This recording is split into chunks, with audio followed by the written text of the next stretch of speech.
এরপর গড় দেখবো আমরা। গড়ের আপনাদের ইম্পর্টেন্ট অঙ্কগুলো দেখিয়ে দিচ্ছি। ট্রিকি অঙ্ক।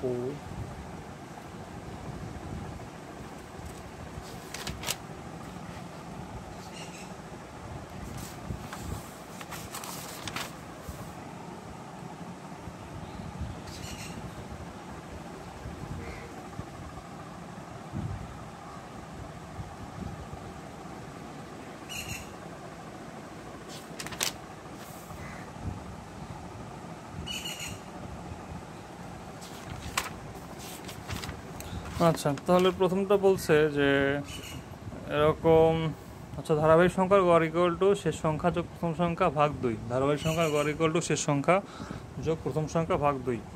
এরপর 9, 14, ক এবং খ এর গড় 17 হলে ক প্লাস 8 এবং খ মাইনাস 5 এর গড় কত? তাহলে সবার আগে বের করি যে ক প্লাস খ সমান কত।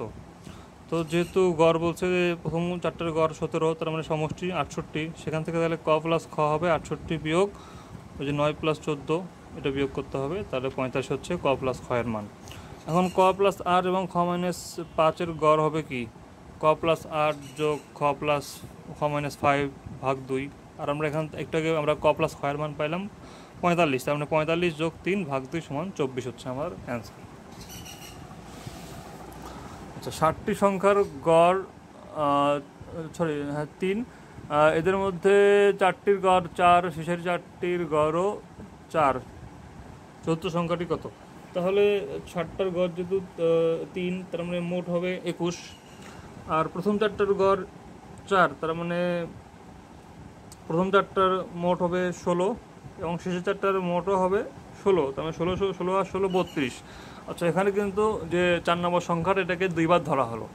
তো দুইবার ধরা যে যোগফলটা, এটা থেকে আমি একবার ধরা যে যোগফল, এটা বিয়োগ দিলে কিন্তু আমি 4 নম্বর সংখ্যাটা পাবো। তার মানে দুইবার ধরার ক্ষেত্রে হচ্ছে 32 বিয়োগ 21, তাহলে 32 বিয়োগ 21, তাহলে আমার সংখ্যাটা হচ্ছে 11। সুতরাং চতুর্থ সংখ্যাটি 11। 1 থেকে 100 অবধি বিজোড় সংখ্যাগুলো গড় কত? তাহলে ওই যে ধারাবাহিক সংখ্যা, আপনার হচ্ছে প্রথম সংখ্যা 1, শেষের সংখ্যা 99, তাহলে প্রথম সংখ্যা যোগ শেষের সংখ্যা ভাগ 2 সমান 50। 9টি ধারাবাহিক বিজোড় সংখ্যার পঞ্চম সংখ্যাটি হচ্ছে -15। সংখ্যাগুলোর সবগুলো সমষ্টি কত? যেহেতু 9টা সংখ্যা এবং পঞ্চম সংখ্যাটা দেওয়া আছে, তার মানে কি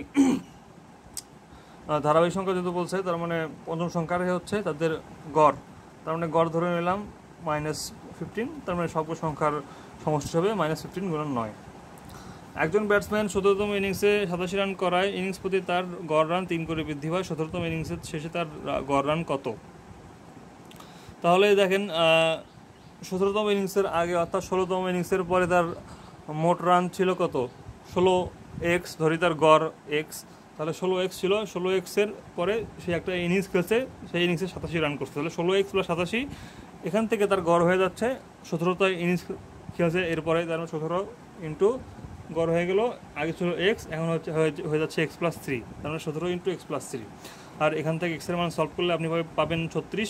সুতরাং 17তম ইনিংসের পর তার গড় আপনার 36 বিয়োগ 3 যোগ 3 39। পিতা ও 3 পুত্রের গড় বয়স অপেক্ষা মাতা ও 3 পুত্রের গড় বয়স 2 বছর কম। পিতার বয়স 32 বছর হলে মাতার বয়স কত? তাহলে এখানে পিতা ও 3 পুত্রের বয়স ভাগ 4, এটা ইকুয়াল টু মাতা প্লাস 3 পুত্র ভাগ 4, এটার সাথে 2 যোগ হবে, যেহেতু ওদের পিতা সহ বয়সটা 2 বছর বেশি হয়ে যাচ্ছে। আচ্ছা, তাহলে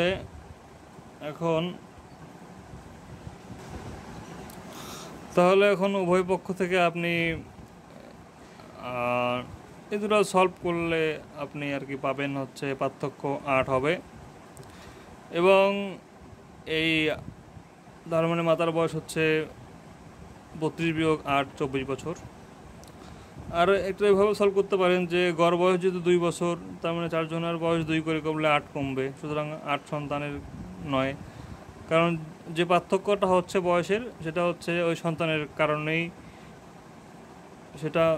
সেটা হচ্ছে মাতার কারণেই হচ্ছে, তার মানে এই 8 হচ্ছে মাতার বয়সই কম হবে, এই জন্য 32 বিয়োগ 8, এটা হচ্ছে 24।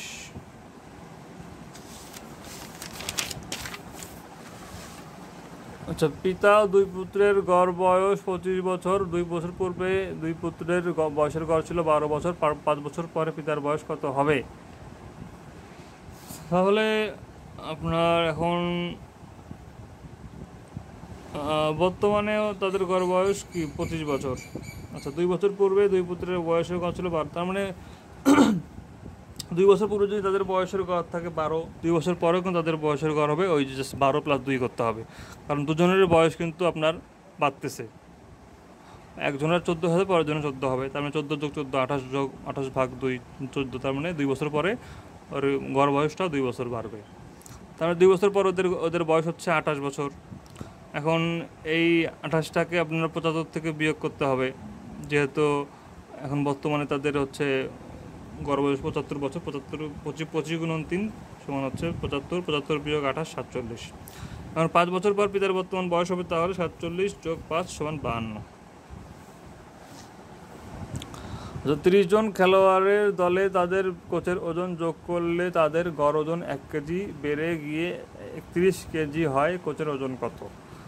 তাহলে ধরেন 30 জন আছে, তাহলে তাদের মোট ওজন ছিল 30 × 30 900 ছিল, আর কোচ আসার পরে তাদের ওজন হয়ে গেছে কত?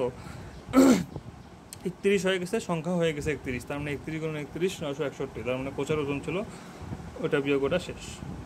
আচ্ছা, 8 জনের একটি দলে 65 কেজি ওজনের একজনের পরিবর্তে নতুন একজন যোগ দেওয়ায় তাদের গড় ওজন 2.5 কেজি বেড়ে যায়।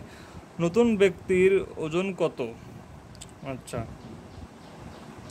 তাহলে এর সিম্পলি এভাবে করা যায় যে গড় ওজন যেহেতু 2.5 কেজি বেড়ে গেছে, তার মানে 8 জনের সেটা হবে 8 × 2.5 কেজি, তার মানে 20 কেজি। তার মানে নতুন ব্যক্তির ওজন হচ্ছে আপনার কত হবে? 65 যোগ 20 85 কেজি। আর যদি সমীকরণ আকারে করতে চান তাহলে এভাবে করতে পারেন যে সবার আগে ছিল 8x, ধরি x ছিল তাদের, মানে ওই খেলোয়াড়টা আসার আগে তাদের গড় ওজন ছিল x, তার মানে 8x - 65, যেহেতু 65 কেজি চলে গেছে, প্লাস y আসছে, ইকুয়াল টু হয়ে গেছে 8 × x + 2.5, কারণ গড়টা এখন 2.5 বেড়ে গেছে।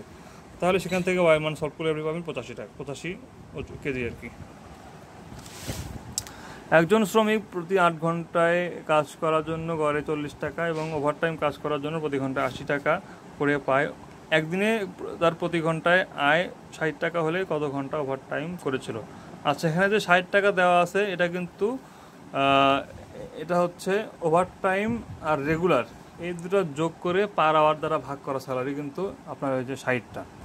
তাহলে ধরি ওভারটাইম সে x ঘন্টা কাজ করে, যেহেতু সে 8 ঘন্টা আপনার করবেই, রেগুলার করবেই, তারপর তো ওভারটাইম করবে, তার মানে 8 ঘন্টা সে রেগুলার করছে, তার মানে 8 ঘন্টা সে পাইছে 8 × 40 প্লাস, আর ওইদিকে ওভারটাইম করছে ধরি x, তার মানে 80 × x।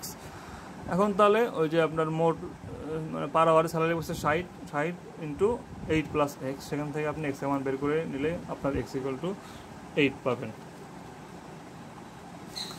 3টি সংখ্যার একটি সেটের প্রথম 2টি সংখ্যার গড় 2, শেষ দুটির 3 এবং শেষ দুটির 3, প্রথম ও শেষ সংখ্যার 4 হলে সংখ্যা 3টির গড় কত? তাহলে কি a × b, b × c R a × c = এত, তাই সেখান থেকে abc = 9, তাহলে গড় = 3। 4টি সংখ্যার মধ্যে তো প্রথম 3টির গড় আপনার বল দেওয়া আছে 16 এবং শেষ 3টির গড় 15, শেষ সংখ্যা 18 হলে প্রথম সংখ্যা কত? তাহলে প্রথম 3টির গড় এবং প্রথম 3টির মোট হচ্ছে তাহলে 16 × 3 48, আর শেষের 3টা হচ্ছে আপনার 3 × 15 45। আচ্ছা, আর শেষ সংখ্যা দেওয়া আছে 18, তার মানে 18। আর এখন দুইটা দেখেন যে পার্থক্য যেটা হচ্ছে, একটা হচ্ছে 48 হচ্ছে, একটা 45 হচ্ছে, তো আপনার 2 নম্বর আর 3 নম্বর সংখ্যাটা কিন্তু দুই ক্ষেত্রেই ধরা হয়ে গেছে, তার মানে পার্থক্যটা ওটার জন্য হচ্ছে না, পার্থক্যটা হচ্ছে এই 4 নম্বর সংখ্যা আর 1 নম্বর সংখ্যার জন্য। তাহলে 4 নম্বর সংখ্যা দেওয়া হচ্ছে 18, আর আমরা দেখলাম যে হচ্ছে প্রথম 3টা সংখ্যার গড় ওই যে শেষের 3টার চেয়ে 3 বেশি, তার মানে কি প্রথমটা হবে 4 নম্বরটার চেয়ে 3 বেশি, তাহলে 18 + 3 21। কোনো শ্রেণীতে 20 জন ছাত্রীর গড় বয়স 12 বছর এবং 4 জন নতুন ছাত্রী ভর্তি হয়, বয়সের গড় 4 মাস কমে গেল, নতুন 4 জন ছাত্রীর বয়সের গড় কত? আচ্ছা, তার মানে কি ওই যে 20 জনের আর কি মোট বয়স, সেখান থেকে আপনি যে 24 জনের যে আপনার মোট বয়স এটা বিয়োগ করলেই, এটার দুটো পার্থক্য 4 মাস, এটা করলেই আপনার আনসার উত্তর হয়ে যাবে। এই যে 20 জনের মোট বয়স অত বছর, আর 24 জনের মোট বয়স আপনার 280 বছর হচ্ছে। এখন তার মানে নতুন 4 জনের মোট বয়স কি 40, তাহলে গড় বয়স হবে 10। আর বছরগুলোকে আপনি মাসে দিয়ে ভাঙ্গেও করতে পারেন, এভাবে যেভাবে করলে ভালো সেভাবে করতে পারেন।